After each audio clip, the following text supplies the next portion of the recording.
ముందుగా భార్యాభర్తలు వేళకాని వేళల్లో శృంగారంలో పాల్గొనకూడదు.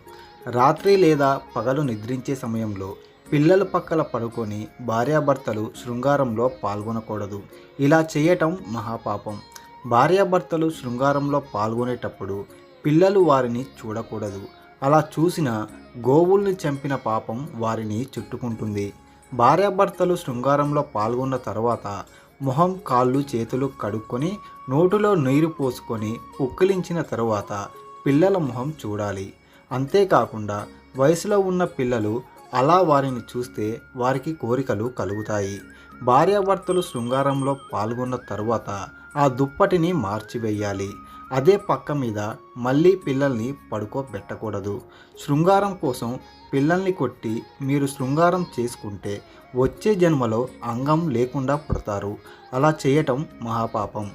పిల్లలకు పాలిస్తూ శృంగారం చేయకూడదు. అలా చేస్తే వచ్చే జన్మలో పుత్ర సంతానం కలుగదు.